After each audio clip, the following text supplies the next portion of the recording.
Welcome to sociology study. दोस्तों, sociology study platform में आप सभी लोगों का हार्दिक स्वागत है। और ये आज का हमारा लेक्चर है यूपी पीजीटी, विषय है समाजशास्त्र। हाल प्रश्न पत्र हम 2000 का करा रहे हैं, लेक्चर 2 है और एक लेक्चर ऑलरेडी डिस्कस हो चुका है। डिस्क्रिप्शन में लिंक दिया हुआ है, जाकर के उसको देख सकते हैं। और भी लेक्चर आप प्ले लिस्ट में जाकर के देख सकते हैं, जिसमें हमने 2000 से लेकर के 2009 तक अभी तक जो पेपर हुए हैं, 2000 से लेकर के 2009 तक सारे पेपर हल कराए हैं टॉपिक बाय टॉपिक। तो चलिए स्टार्ट करते हैं आज के लेक्चर का। फर्स्ट एमसीक्यू देखते हैं। इसमें हम 26 से लेकर के 50 तक चलेंगे, ठीक है। और प्रश्न नंबर 26 कहता है, निम्नलिखित में से किसने गुजरात के महुआ क्षेत्र का पारिवारिक व्यवस्था का अध्ययन किया था? किसने किया था?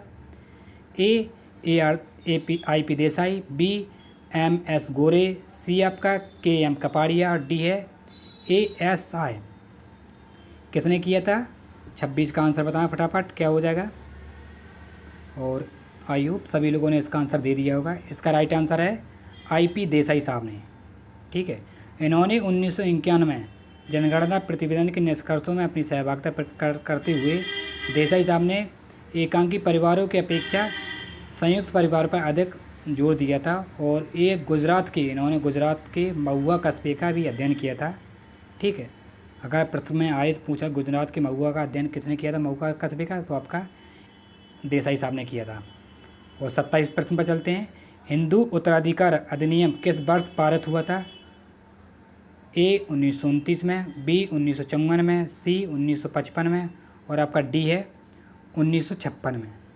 किस डेट में हिंदू उत्तराधिकार अधिनियम वर्ष पारित हुआ था? प्रश्न नंबर 27 का आंसर बताएं। और इसका राइट आंसर आपका क्या है 27 का? इसका राइट आंसर हो जाएगा आपका डी, वर्ष 1956 में हुआ था, ठीक है। और ये देखिए, विधवा पत्नी को अपने पति की संपत्ति पर सीमित ही नहीं बल्कि पूर्ण अधिकार प्राप्त हो गया है। यदि विधवा पुनर्विवाह कर लेती है तो पत्नी की संपत्ति पर उसका अधिकार समाप्त हो जाता है, ठीक है। और नेक्स्ट क्वेश्चन, प्रश्न नंबर 28 स्क्रीन पर आपके सामने पूछ रहा है, न्योता भेंट नातेदारी प्रथा किसके अंतर्गत जितना रुपए नगद लिया जाता है उतना ही लौटाकर भेंट दिया जाता है? यानी कि जो शादी विवाह में जो रजिस्टर बनाए जाते हैं, जो व्यवहार लिखते हैं, यानी कि आपने 1000 रुपये जमा कर दी तो आपके बेटे या बेटी की शादी में भी 1000 रुपये आएंगे। तो कहाँ प्रचलित है? ए है उत्तरी क्षेत्र में, बी है मध्यवर्ती क्षेत्र में और सी आपका दक्षिण क्षेत्र में और डी है पूर्वी क्षेत्र में। कौन से क्षेत्र में है? और ये इसका राइट आंसर हो जाएगा उत्तरी क्षेत्र में प्रचलित है, उत्तरी क्षेत्र में, ठीक है। और नेक्स्ट क्वेश्चन, प्रश्न नंबर 29 पूछ रहा, महिलाओं के लिए राष्ट्रीय कमीशन का गठन कब किया गया था? कि कौन से डेट में किया गया था? A 1972 में, B 1976 में, C आपका 1986 में और D है 1992 में। किस डेट में लागू किया गया था? महिलाओं के लिए राष्ट्रीय कमीशन का गठन कब किया गया था? 29 का आंसर बताएं। और इसका राइट आंसर हो जाएगा आपका डी, वर्ष 1992 में किया गया था, ये देखिए। और नेक्स्ट क्वेश्चन, प्रश्न नंबर 30 आपके सामने, मुस्लिम विवाह विच्छेद अधिनियम किस वर्ष अस्तित्व में आया था? A 1939 में, B 1942 में, C 1955 में और D 1961 में। किस डेट में आया था? फटाफट इसका कमेंट बॉक्स में आंसर बताएं। 30 का आंसर क्या हो जाएगा 30 का? और इसका आंसर हो जाएगा वर्ष 1939, ये राइट आंसर है आपका।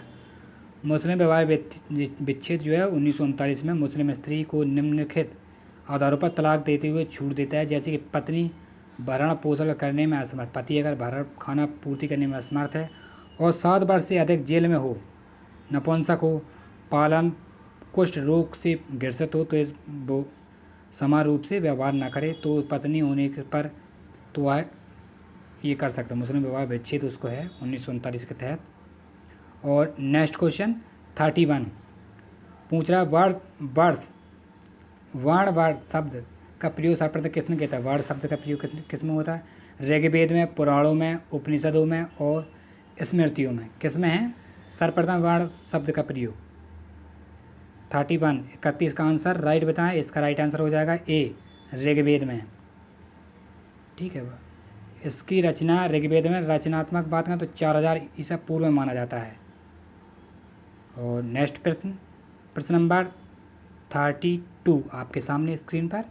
जाति एक ऐसी व्यवस्था है जिसके अंतर्गत एक समाज अनेक आत्मकेंद्रित एवं एक दूसरे से पूर्णतः पृथक इकाइयों जातियों में विभाजित होता रहता है और इन इकाइयों के बीच पारस्परिक संबंध ऊंच नीच के आधार पर सांस्कृतिक रूप से निर्धारित होता है। यह कथन किसका है? ए बी केतकर का, बी है जे एच हट्टन का, सी है होराल्ड गोल्ड का और डी आपका आंद्रे बेते का। किसका कथन है ये? प्रश्न नंबर 32 का आंसर बताएं। और इसका राइट आंसर हो जाएगा आपका J H Hutton, B correct answer है, बिल्कुल राइट है। और इनकी पुस्तक भी है कास्ट इन इंडिया, इसमें कहा था इन्होंने, ठीक है। नेक्स्ट क्वेश्चन, प्रश्न number 33, the Hindu judgement system के लेखक कौन है? एस सी दुबे, बी में है ए आर देसाई, सी में है डब्ल्यू एच बाइजर और डी में है Oscar Lewis. The Hindu judgement system पुस्तक के लेखक कौन है? 33 का आंसर बताएं।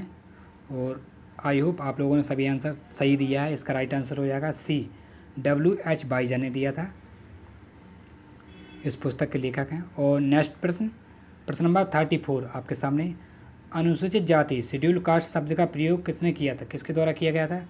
सामान्य कमीशन द्वारा, संविधान सभा द्वारा, नेहरू समिति द्वारा, इनमें से कोई नहीं। क्या आंसर हो जाएगा 34 का? और इसका आंसर की बात करें तो इसका राइट आंसर है ए, साइमन कमीशन। ये देखिए, भारत में अनुसूचित जाति शब्द का सर्वप्रथम प्रयोग साइमन कमीशन ने 1929 में किया था और 1935 में ईस्वी में विधान में ऐसी जातियों की सूची तैयार की गई थी जिन्हें सामाजिक और आर्थिक दृष्टि से कमजोर जातियों के उत्थान के लिए उन्हें विशेष सुविधा दी जा सके। और संविधान के अनुच्छेद 341 के अंतर्गत राष्ट्रपति को यह प्रावधान दिया गया है आर्टिकल 341 में कि वह प्रमुख से परामर्श करके विशेष अंतर्गत करके वह आदेश जारी कर सके कि किन किन समूहों को राज्य के विशेष संदर्भ में अनुसूचित जाति माना जाए, ठीक है। और नेक्स्ट प्रश्न आपके सामने, प्रश्न नंबर 35, महात्मा गांधी जी ने हरिजन शब्द का प्रयोग सर्वप्रथम किस डेट में किया था? ए में है 1933 में, बी में है 1935 में और सी आपका 1936 में और डी आपका 1940 में। प्रश्न नंबर 35 का आंसर बताएं क्या हो जाएगा?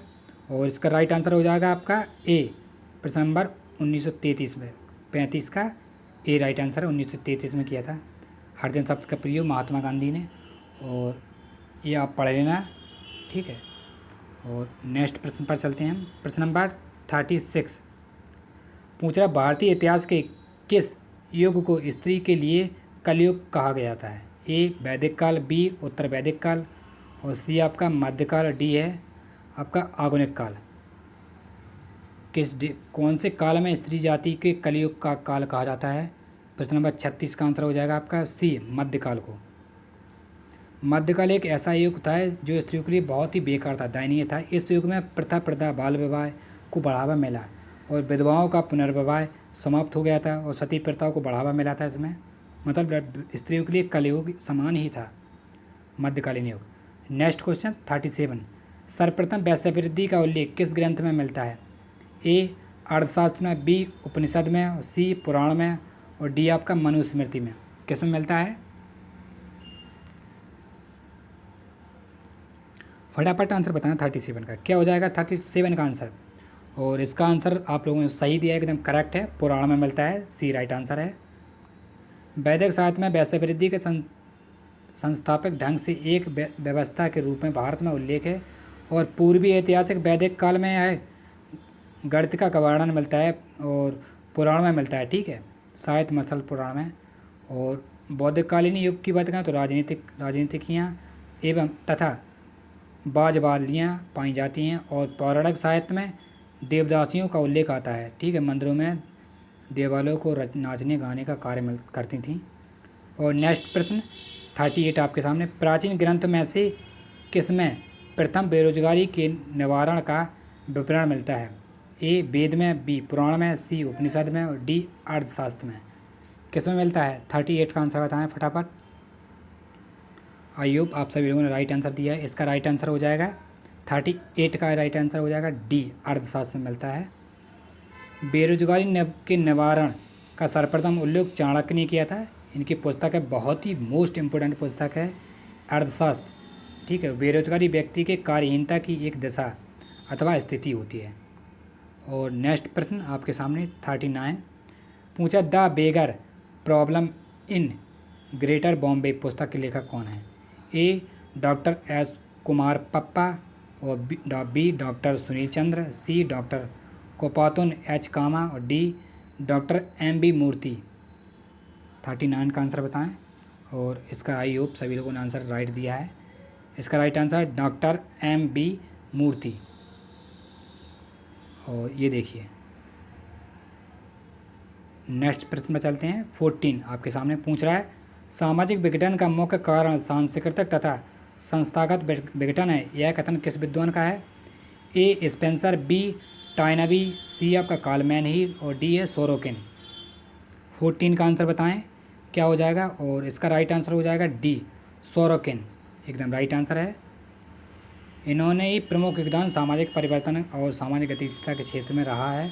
और इनके अनुसार सामाजिक विघटन का मुख्य कारण सांस्कृतिक तथा संस्थागत विघटन है। ठीक है, नेक्स्ट प्रश्न पर चलते हैं। 41 आप पूछ रहा, भूधन आंदोलन केवल भूमि संग्रह और भूमि वितरण मात्र नहीं, बल्कि यह तो संपूर्ण सामाजिक, राजनीतिक तथा आर्थिक क्रांति की दशा में पहला कदम है, यह किसकी व्याख्या है? ए जे.पी. नारायण द्वारा, बी विनोबा भावे द्वारा, सी एम के गांधी द्वारा, और डी आपका ज्योतिबा फूले। 41 का आंसर बताएं क्या हो जाएगा? और इसका राइट आंसर हो जाएगा ए जे.पी. नारायण द्वारा। ठीक है, आइए देखते हैं। इन्होंने भूधन आंदोलन का सर्वप्रथम प्रयोग 18 अप्रैल 1991 में तेलंगाना के चोपलपल्ली ग्राम से किया था। ठीक है, और जयप्रकाश नारायण के अनुसार भूधन आंदोलन केवल भूमि संग्रह और भूमि वितरण मात्र नहीं, यह तो संपूर्ण सामाजिक, आर्थिक और राजनीतिक क्रांति की एक दशा का पहला कदम था। नेक्स्ट क्वेश्चन 42 स्क्रीन पर आपके सामने पूछ रहा है, धर्म, विश्वासों और व्यवहारों से आबद्ध लोगों का एक नैतिक समुदाय, यह किस विद्वान का मत है? इमाल दुर्खिम का, टॉलर का, फ्रेजर का, कि स्पेंसर का? किसका है? 42 का आंसर कमेंट करके जल्दी बताएं फटाफट। क्या हो जाएगा राइट आंसर? 42 का एकदम करेक्ट, इमाल दुर्खिम, ए राइट आंसर आपका, बिल्कुल सही बताया आपने। इनकी पुस्तक है धार्मिक पुस्तक जीवन के प्रारंभ स्वरूप, the elementary form of religious life, 1912 में प्रकाशित हुई थी ये।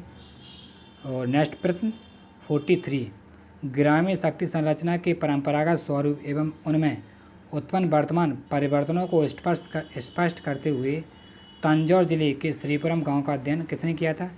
इसका आंसर सभी लोग जानते हैं, तंजौर जिले का। ए हेनरी मैन ने, बी मैकम मैरियट, सी आंद्रे बेते हैं, डी ए सी मेयर। किसने किया था? 43 का आंसर बताएं। और इसका राइट आंसर हो जाएगा सी आंद्रे बेते।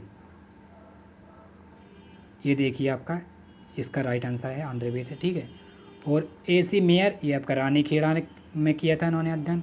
और मैकम मैरियट किशनगढ़ी जो कि उत्तर प्रदेश में है, ये पूछ सकता है उत्तर प्रदेश का क्योंकि यूपी पीजीटी का है, तो मैकम मैरियट है किशनगढ़ी।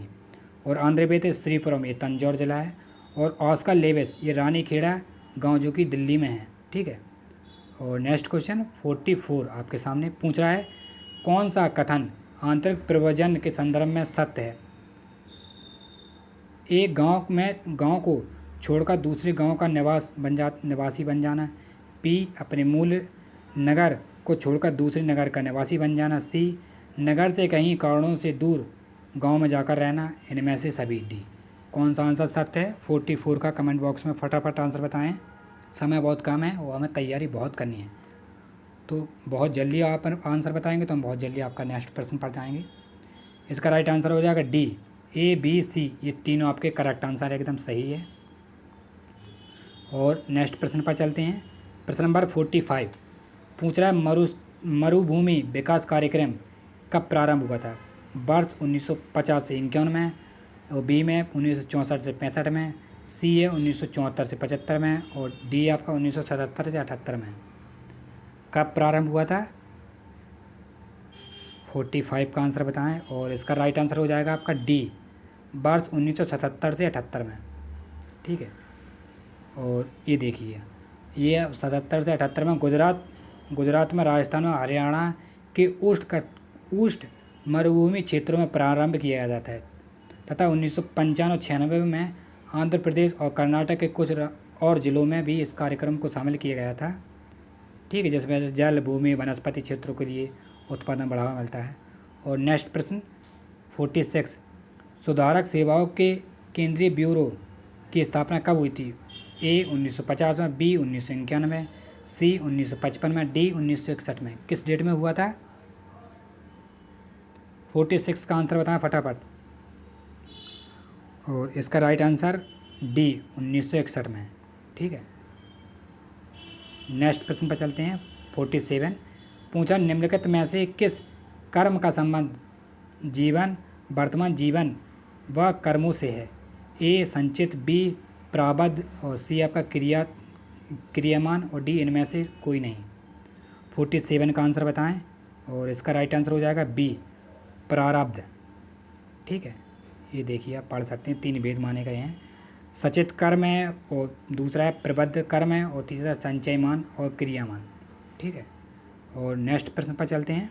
प्रश्न नंबर 48 पूछा, जनजातियों में प्राइवेट व्यापारियों के शोषण से बचने के लिए और उनके उत्पादों के लिए यथोचित मूल्य की प्राप्ति के लिए भारत सरकार ने किस संस्था का गठन किया था? ए ट्राइफाइड, बी NSFDC, सी आपका SCP, डी आपका ITDP। 48 का राइट आंसर बताएं क्या है? और इसका आंसर सभी लोगों का राइट आंसर है ट्राइफाइड TRIFED, ये राइट आंसर है। भारतीय जनजातीय सहकारी विवरण विकास संघ टाइडन 6 अगस्त 1984 को हुआ था। ठीक है, इसका मुख्य उद्देश्य था आदिवासियों सहयोगी तरह लोकतांत्रिक तरीके से स्व सहकारों और अपने आयोजनों में वृत्तकों के माध्यम से अपने सदस्यों की आर्थिक सम्मुति एवं समाज के विकास को एक अधिक से राज्यों के सदस्यों के हित के लिए मजदूर करना। और 49 का आंसर बताएं, राष्ट्रीय पिछड़ा वर्ग वित्त और विकास निगम का गठन किया था। ए 10 जनवरी 1952 को, बी 13 जनवरी 1952 को, सी 17 जनवरी 1952 को, डी आपका 23 जनवरी 1952 को। कौन सा राइट आंसर हो जाएगा? 49 का राइट आंसर हो जाएगा डी 23 जनवरी 1952 को। ठीक है, और इस सेशन का ये लास्ट और आखिरी क्वेश्चन 15, जब कोई व्यक्ति समाज विरोधी व्यवहार को सीखता है तो उसे क्या कहता है? नकारात्मक समाजीकरण, बी समसामाजीकरण और सी आपका पूर्व समाजीकरण और डी आपका पूर्वाभ्यासी समाजीकरण। और इसका राइट आंसर हो जाएगा नकारात्मक समाजीकरण, ये राइट आंसर है। और आई होप ये आपको 2010 का ये सेकंड लेक्चर पसंद आया होगा। और लेक्चर पसंद आए तो मित्रों चैनल को लाइक, सब्सक्राइब और शेयर ज़रूर करें। ठीक है, मिलते हैं जब तक नेक्स्ट वीडियो में, तब तक के लिए टाटा बाय बाय।